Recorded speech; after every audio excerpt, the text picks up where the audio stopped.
इसलिए अब सौंप दिया इस जीवन का। और ध्यान दीजिए, ये सौंपना आपका समर्पण है, ये आत्मसमर्पण है। भक्त का मतलब भी यही होता है, जब आप भगवान के भोग बन जाए तो आप भक्त बन गए। आपका ठाकुर भोग लगा ले तो आप भक्त बन गए। हम बहुत बार भोग लगाते हैं अपने इष्ट का, अपने घर के मंदिर में अपने ठाकुर जी का, पर कभी हम उसके भोग की वस्तु बन जाएं, कभी वो हमारा भोग लगा ले तो आप सच मानिए आप भक्त बन गए। करदम के घर में भी 9 पुत्रियां हैं, लेकिन पुत्र नहीं है। इस बार साक्षात पर ब्रह्म परमात्मा अखिल ब्रह्मांड नायक भगवान के करदम के यहाँ कपिल के रूप में प्रकट हुए। बोलिए कपिल भगवान की जय, सांख्यावतार की जय। इधर तो भगवान कपिल का प्रादुर्भाव हुआ, इधर भगवान ने इशारा कर दिया, करदम मुनि हम तो चलते हैं। शर्त हो गई थी पहले। ऐसा भी होता है, घर के अंदर इतनी अनुकूलता, नारी इतनी पवित्र, घर के अंदर पुत्र साक्षात भगवान, लेकिन फिर भी घर छोड़ करके जा रहे हैं, क्योंकि शास्त्र कहता है कभी कभी हमें तप भी करना चाहिए, कभी कभी हमें उपासना भी करनी चाहिए, कभी कभी हमें त्याग भी करना चाहिए। छोड़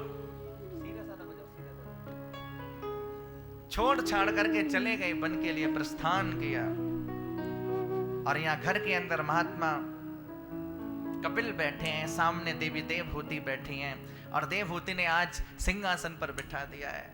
निरविणाम नितराम भूमन असद इंद्रिय तर्षणात् येन संभाव्यमानेन प्रपन्नान्धं तमः प्रभु। हे प्रभु, मैं आज आपसे कुछ कहना चाहती हूँ। भगवान कपिल ने प्रकट होकर के कोई बाल लीला नहीं की।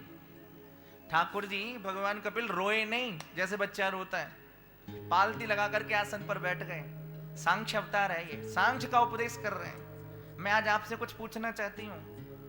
तम त्वागताहं शरणं शरण्यं स्वभृत्य संसार तरो कुठारं जिज्ञासयाहं प्रकृते पुरसस्य नमामि सद्धर्म विदां वरिष्ठम्। हे नाथ, आप मुझे बताएं कि संसार में सुख कैसे मिलेगा, संसार में शांति कैसे मिलेगी। आज आप मेरे पुत्री नहीं, आज आप उच्च सिंहासन पर बैठे हैं, आज आप गुरु की गद्दी पर बैठे हैं, आज आप अपने ज्ञान रूपी तलवार को उठाइए और मेरे अज्ञान के वृक्ष को नष्ट कर। मुझे कुछ नहीं चाहिए तेरा, ना तेरा तन चाहिए ना तेरा धन चाहिए, तू मुझे अपना मन दे दे, ये तेरा मन। और आपको एक बात बताऊं, हमारे मन के अंदर बड़ी शक्ति होती है। किसी एक बहुत बड़े व्यक्ति ने आकर के मुझसे कहा, ऊधो मन न भय 10-20। एक मन है, और एक हो तो सो गयो श्याम संग, अब को आराधेश। देखो भाई, बंधन और मुक्ति का कारण भी हमारा मन है। इस मन को संसार में लगा दिया तो बंधन हो गया, और इस मन को परमात्मा में लगा दिया तो मुक्ति हो गई। लेकिन याद रखिए, दो नावों पर पांव रख के यदि चलोगे तो ना इधर की नाव में रह पाओगे और ना इधर की में। मतलब या तो मन में संसार को बसा लो, जगत को बसा लो, या फिर जगदीश को बसा लो। एक म्यान में दो खड़ग देखे सुने ना कान, एक म्यान में एक ही तलवार आएगी। अब आप कहेंगे महाराज हम तो घर गृहस्थी वाले हैं, संसार में रहने वाले हैं, कैसे काम चलेगा? रहिए, संसार के अंदर रहिए, कर्तव्य का पालन कीजिए, पर संसार आपके अंदर नहीं रहे।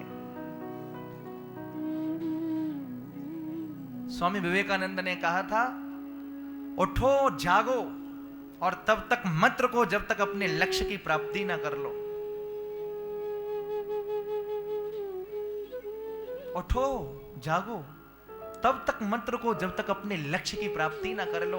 ये जीवन के पड़ाव हैं। एक पड़ाव ऐसा होता है जब आप बालक बन के आते हैं, एक जीवन का पड़ाव ऐसा होता है जब आप युवा बनते हैं, एक जीवन का पड़ाव ऐसा होता है जब आप पिता बनते हैं, एक जीवन का पड़ाव ऐसा होता है जब आपके पुत्र का विवाह होता है, और एक जीवन का पड़ाव ऐसा होता है जब आपकी सेवा करने के लिए आपके परिवारीजन होते हैं लेकिन आप कुछ कह नहीं पाते, और एक जीवन का आखिरी पड़ाव ऐसा होता है कि आप देखते देखते दुनिया की जिसमें हम बिना एयर कंडीशन के नहीं रह पाते।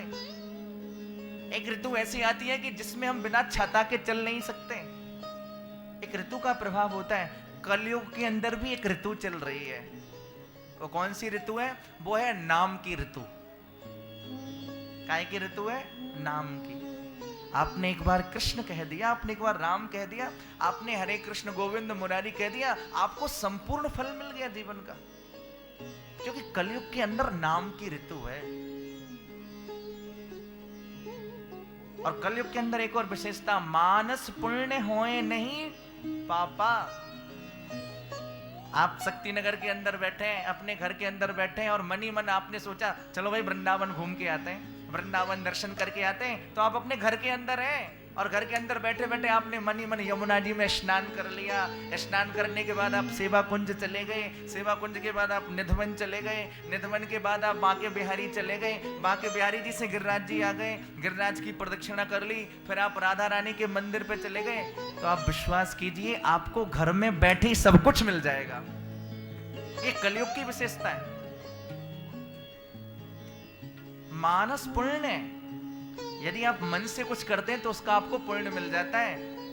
लेकिन कभी कभी क्या होता है, हमारा मन भी पुण्य नहीं कर पाता। हमारे मन के अंदर भी ना जाने कैसे कैसे पाप आते हैं। पर कलयुग की विशेषता है, मन से यदि पाप के बारे में सोचोगे तो पाप का फल नहीं भिन्न दिखाई पड़ते हैं। तो मैंने कहा ये मैं नहीं, मेरे अंदर जो बैठने वाला कृष्ण है वो प्रकट हो जाता है। क्योंकि श्रीमद् भगवद गीता यही कहती है, ब्रह्मार्पणम ब्रह्म हविर ब्रह्माग्नौ ब्रह्मणाहुतम। यह सब कुछ ब्रह्म है। अग्नि के अंदर हवन किया जाता है, जो करने वाला ब्राह्मण है वो भी ब्रह्म है, जो अग्नि जल रही है वो भी ब्रह्म है, आप उसमें आहुति डाल रहे हैं वो भी ब्रह्म है, और उस यज्ञ से आपको जो प्राप्ति होगी वो भी ब्रह्म है। उसी प्रकार यहाँ कृष्ण कथा कहने वाला भी ब्रह्म है, यहाँ कृष्ण कथा सुनने वाले भी ब्रह्म है। देखो उसकी टेंशन, टेंशन माने 10 माने 10 इंग्लिश में, और सन माने सूरज। प्रेम से कहिए राधे राधे, सब कहिए राधे राधे। गर्मियों के समय जब एक सूरज तपता है तो क्या होता है, भयानक हालत हो जाती है, हम लोग तप्त हो जाते हैं। और जब खोपड़ी में 10-10 सूरजों की गर्मी होगी तो क्या होगा, बोले brain haemorrhage, heart fail, heart attack. मैं तो गारंटी के साथ कहता हूं, जिन्हें डिप्रेशन की बीमारी है उन्हें कथा सुनना चाहिए, 15 दिन में डिप्रेशन खत्म। जो मानसिक रूप से असंतुलित हो चुके हैं, जिन्हें तनाव हो गया, उन्हें कथा सुनना चाहिए रात्रि में सोते समय।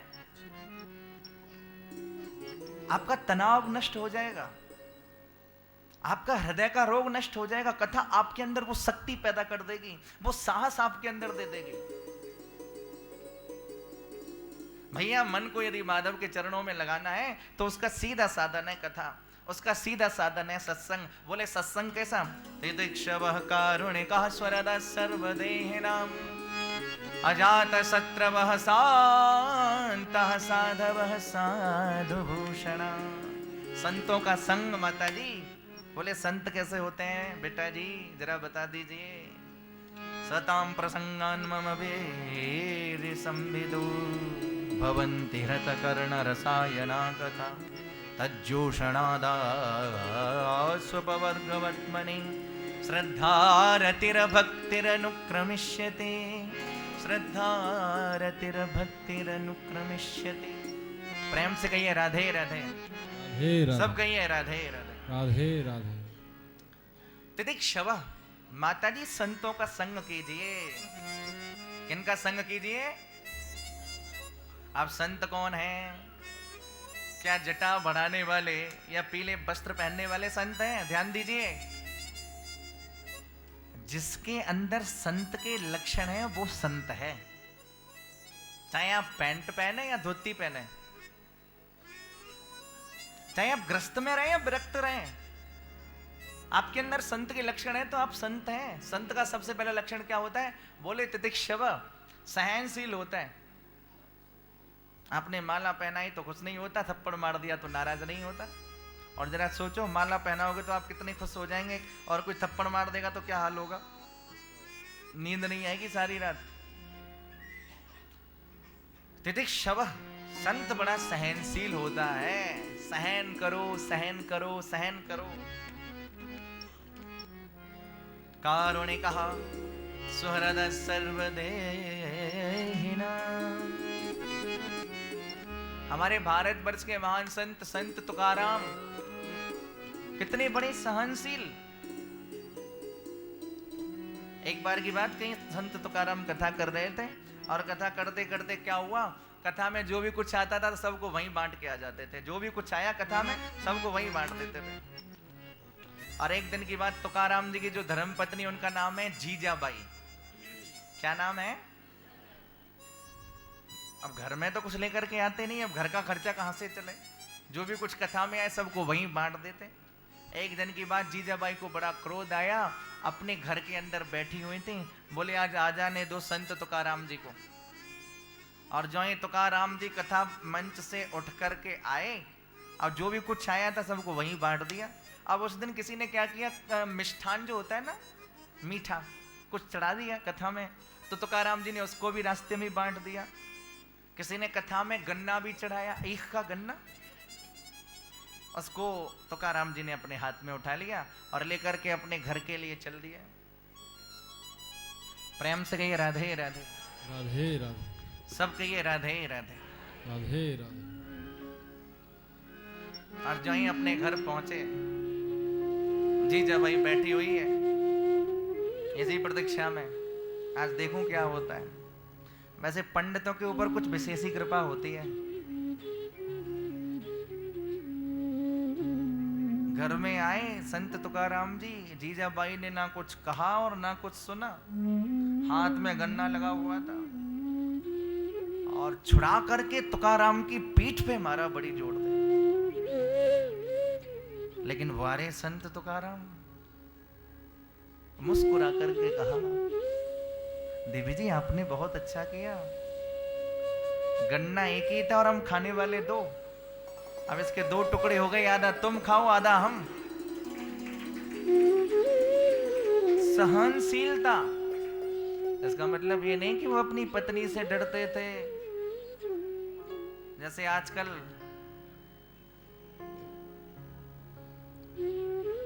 किसी व्यक्ति के कुछ मित्र आ गए, पुराने बचपन के दोस्त थे, साथ में ही पढ़े थे।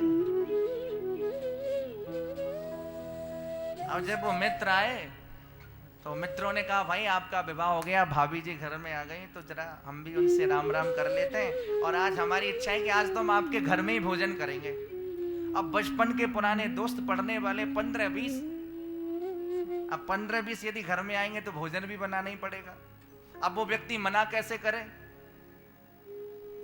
कि भाई इतने सारे लोग एक साथ यदि भोजन करने जाएंगे तो घर के अंदर बड़ी दिक्कत हो जाएगी, बड़ी प्रॉब्लम हो जाएगी।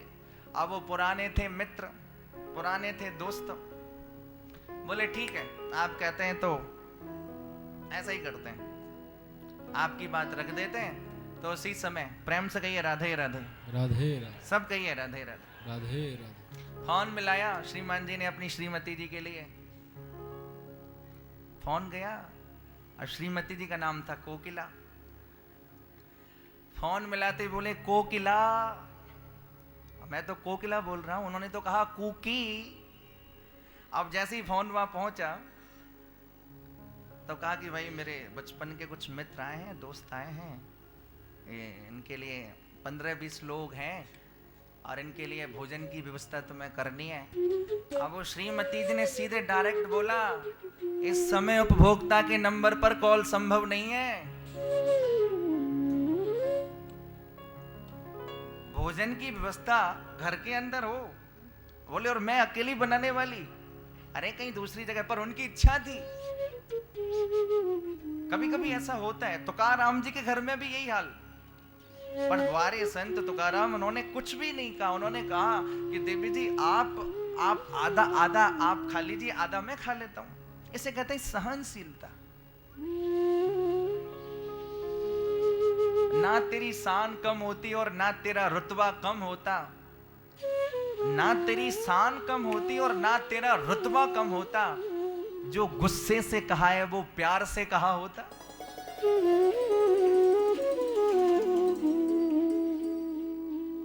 तितिक्षव, सहन करना चाहिए। संत एक नाथ तो भैया गोदावरी में स्नान करके आ रहे थे और किसी मुसलमान ने उनके ऊपर कुल्ला कर दिया। फिर गए स्नान करने, फिर आया, फिर कुल्ला कर दिया, फिर गए, फिर आया, फिर कुल्ला कर दिया, फिर गए, फिर आया, 100 बार किया। वो मुसलमान चरणों में गिर गया, बाबा मुझे क्षमा करना। लेकिन वारे एक नाथ, भैया आज तेरे कारण मुझे 100 बार गोदावरी में नहाने का फल मिल गया। इसे कहा जाता है तितिक्षा। संत ऐसा ही होता है। तितिक्षवः कारुणिकः स्वरदः सर्वदेहिनां अजात शत्रवः शान्तः साधवः साधुभूषणः।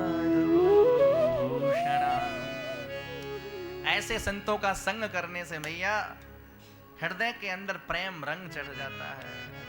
क्योंकि संत तो दिन रात बस यही गाते रहते हैं, तेरा दरस पाने को जी चाहता है, तुम्ही में समाने को जी चाहता है। क्योंकि वो जिसके रंग में रंगे हुए हैं, जिस प्रेम के भाव में उनका हृदय रचा पचा होता है, तो दिन रात तेरा दरस पाने को जी चाहता है।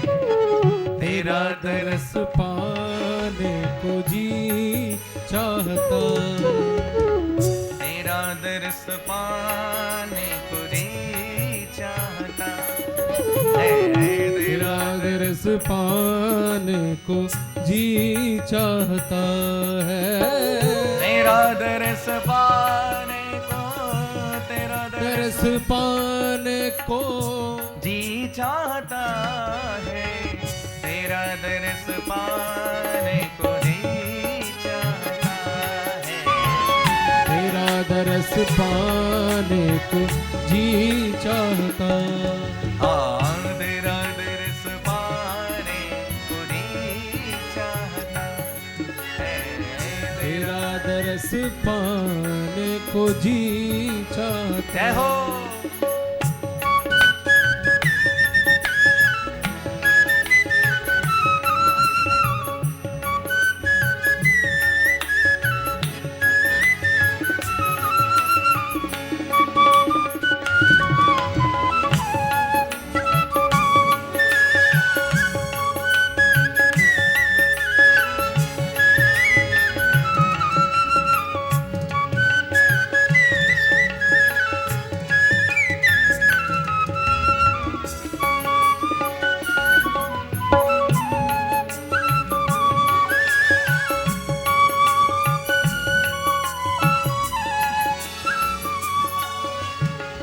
पिला दो मुझे शाम मस्ती के प्याले। पिला दो मुझे शाम मस्ती के प्याले। पिला दो मुझे शाम मस्ती के प्याले। गाइए, पिला दो मुझे शाम मस्ती के प्याले। और हाँ,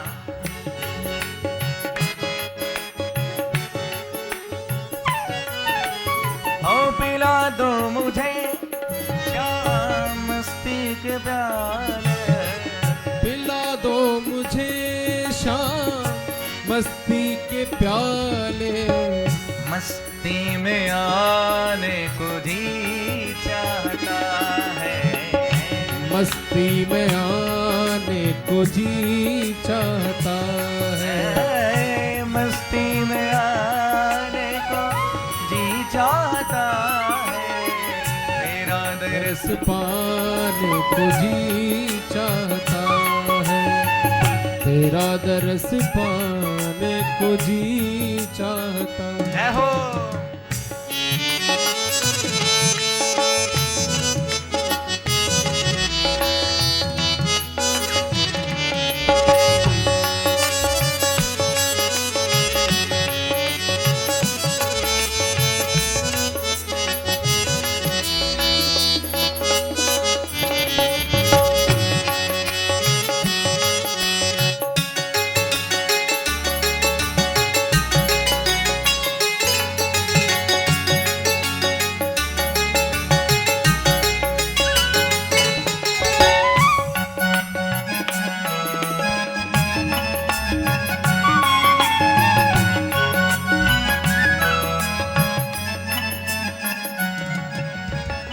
न ठुकराओ प्यारे फरियाद मेरे, न ठुकराओ प्यारे फरियाद मेरी, हाँ न ठुकराओ प्यारे फरियाद मेरे, न ठुकराओ प्यारे फरियाद मेरी। फरियाद क्या है? फरियाद क्या है?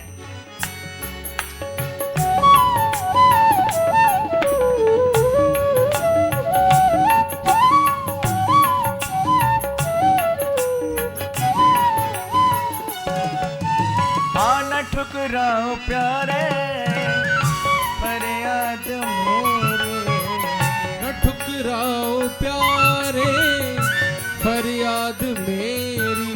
अब तुम्ही में समाने को जी चाहता है, तुम्ही में समाने को जी चाहता है, तुम्ही में समा आने को, मस्ती में आने को जी चाहता है, तेरा दरस पाने को जी चाहता है, तेरा दरस पाने को जी चाहता है।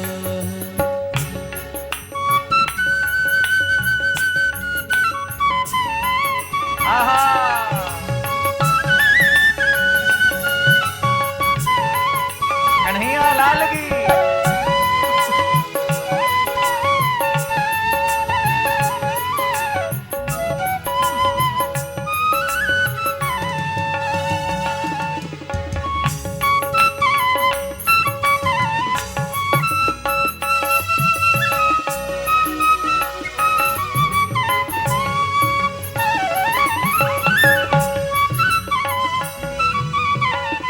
कृष्ण कन्हैया लाल की जय हो।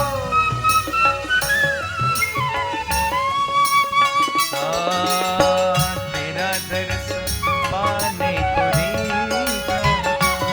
हो, तेरा दरस पाने को जी चाहता है। उठे शाम तेरी मोहब्बत का दरिया, उठे शाम तेरी मोहब्बत का दरिया, उठे शाम तेरी मोहब्बत का दरिया, उठे शाम तेरी मोहब्बत का दरिया।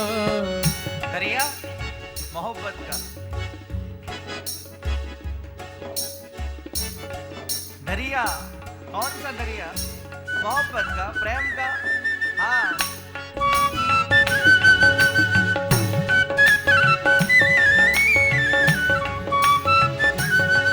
हाँ उठे शाम तेरी मोहब्बत का दरिया, उठे शाम तेरी मोहब्बत का दरिया, मेरा डूब जाने को जी चाहता, मेरा डूब जाने को